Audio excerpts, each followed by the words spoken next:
সকাল 10টা থেকে মূলত চট্টগ্রামের নতুন ব্রিজ এলাকা, যেটি চট্টগ্রাম কক্সবাজার মহাসড়কের প্রবেশমুখ, সেখানে আসলে আন্দোলনকারীরা অবস্থান নিয়ে বিক্ষোভ করছিলেন।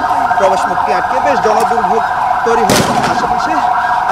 এই মুহূর্তে আপনি দেখতে পাচ্ছেন যে সংঘর্ষ চলছে। প্রায় 40 মিনিট পর অ্যাকশনে যায় পুলিশ, সেখানে টিয়ার শেল নিক্ষেপ করছে এবং নতুন ব্রিজের দিকে অবস্থান নিয়েছে পুলিশ, এবং যেটি শহরের দিকের জায়গা সেইখানে সাধারণ ছাত্ররা কয়েকশো সাধারণ ছাত্র অবস্থান করছে। এই মুহূর্তে আমরা দেখতে পাচ্ছি পুলিশের দিক থেকে টিয়ার শেল নিক্ষেপ করা হচ্ছে এবং এদিকে ইট পাটকেল নিক্ষেপ করছে সাধারণ ছাত্ররা লাঠি সোটা হাতে। সাধারণ ছাত্ররা আসলে দুই দিকে অবস্থান নিয়েছে। পুলিশের জল কামান আমরা দেখতে পাচ্ছি।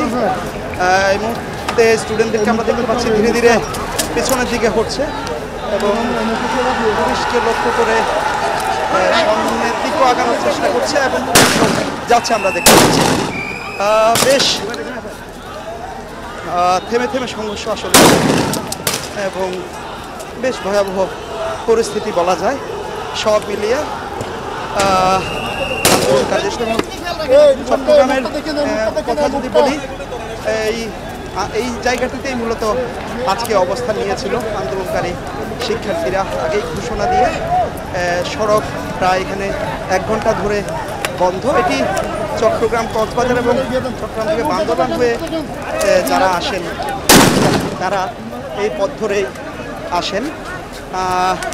মূলত দেখতে পাচ্ছেন সংঘর্ষের মাত্রা কিন্তু ধীরে ধীরে বাড়ছে।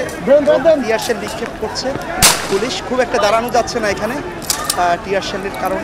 আমরা একটু পিছনে গিয়ে হয়তো এই মুহূর্তে সরে যেতে হবে আমাদের। আমরা দেখতে পাচ্ছি যে ধীরে ধীরে পরিস্থিতি বেশ খারাপের দিকে যাচ্ছে তবে এখনো পর্যন্ত কোনো হতাহতের চিত্র আমরা এখনো পর্যন্ত দেখিনি। তো আমরা বিস্তারিত জানাতে পারবো।